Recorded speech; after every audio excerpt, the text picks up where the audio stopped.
네, 중국의 대대적인 보복 조치로 인한 국내 업체의 피해 상당히 클 것으로 우려가 되고 있는데요. 자, 앞으로 사태가 어떻게 전개될지 취재 기자와 하나하나 짚어보겠습니다. 경제부의 이주찬 기자가 나와 있습니다. 자, 이주찬 기자, 자, 이게 가뜩이나 경기가 굉장히 안 좋은 상황에서 걱정이 크지요. 얼마나 피해가 될 걸로 예상이 되고 있습니까?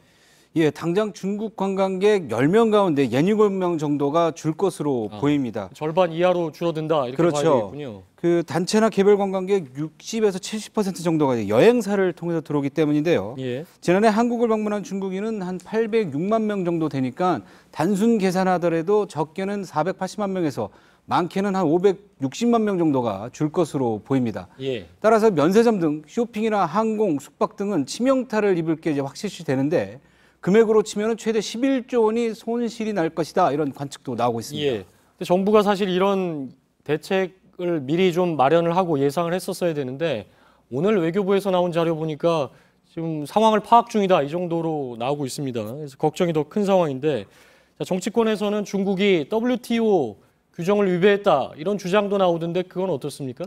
네, 결론적으로 말씀드리면 현재로선 관광금지 조치를 우리가 직접 막을 만한 뾰족한 방법은 없는 것으로 보입니다.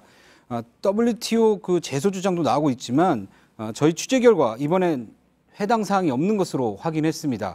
왜냐하면 중국이 WTO에 가입하면서 이 관광과 엔터테인먼트는 개방을 약속하지 않은 분야이기 때문인데요. 그래서 제소 대상이 될 수 없습니다.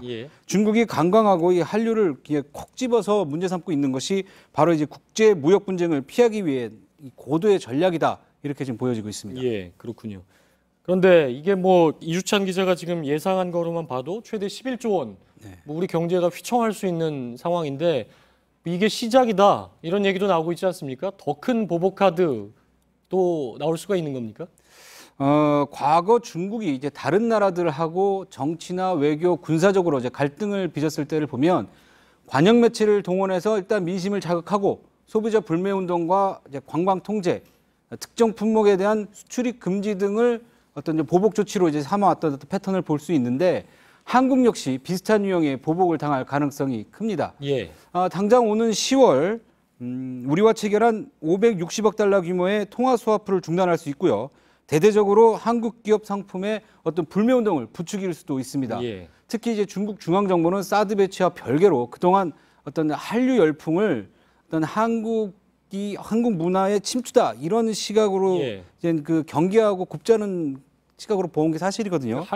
사실은 한류가 중국 관광객을 우리나라에 유치하는 데도 꽤 도움을 줬었는데 어떻게 다 이어지고 있다 이렇게 봐야 되겠죠. 굽지 않은 시선으로 자존심에 상처를 입었다, 이렇게 지금 본 시각이 있었는데, 그래서 종합해 보면 중국이 사드 배치를 빌미로 해서 한국 문화의 확산을 막고 경제적으로도 공격을 하면서 자국 산업을 보호하고 키우겠다, 이런 의도도 포함되어 있다고 볼 수 있습니다.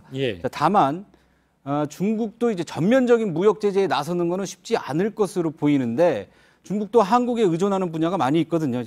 반도체라든지 디스플레이 분야 뭐 이런 분야는 의존을 많이 하고 있어서 수급이 힘들어지기 때문에 쉽지 않을 것이다. 또 WTO 등 분쟁 뭐 이런 그 국제적으로 문제가 생길 수 있기 때문에 전면적으로 나서는 건 조금 더 두고 봐야 된다. 그 우리 정부의 입장인데 우리 정부가 중국이 이렇게 나올 것이라는 건 충분히 예상이 됐던 일인데 이런 얘기를 꺼내면 사드 배치에 반발하는 일부의 이상한 주장이다 이런 얘기만 계속 거듭해왔지 않습니까? 그렇습니다.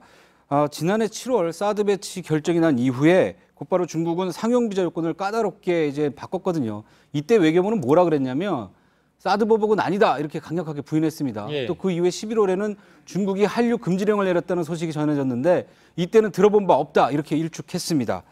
이제 물론 우리가 중국을 먼저 자극해서 확전의 빌미를 주지 않으려는 어떤 정부의 고민도 이해하지 않을 수 없는 건 아니지만 어떤 보복이 예상된 상황에서 국내 업계의 피해를 최소화할 수 있는 어떤 위기관리 매뉴얼조차 마련하지 않았다는 것은 이 정부의 태도에 비판할 만하다, 이런 목소리가 커지고 있습니다. 중요한 건 뭐 정부를 비판하는 게 아니라 지금 워낙에 경기가 안 좋기 때문에 피해를 줄여야 하는데 그 대응이라는 건 어떤 정도로 준비가 가능할까요? 그러니까 전문가들은 이제 당장은 힘들더라도 우리 경제의 어떤 대중국 의존도를 낮추는 것이 관건이다, 이렇게 조언하고 있습니다. 특히 우리나라의 대중국 수출 의존도가 한 26% 정도 되거든요. 이게 세계에서 보면 호주에서 두 번째고 G20 국가들만 보더라도 평균 6.8% 정도 되니까 이거에 비해서 4배 이상 높은 의존도입니다. 예. 우리보다 앞서 영토 분쟁으로 비슷한 이제 경제 보복을 당할 때 일본 같은 경우는 꾸준히 이제 그 대중국 의존을 낮춰서 지금 한 17.5%까지 예. 낮춘 것으로 이렇게 물론 집계되고 있습니다. 장기적으로는 그런 대책이 필요하겠지만 당장 뭐 큰 타격을 입을 관광업계 같은 경우는 이런 얘기가 이제 귀에 쏙 들어오지는 않을 텐데 당장 어떤 그 대응도 단기적인 대책도 분명히 필요할 것 같습니다. 자, 경제부 이주찬 기자였습니다.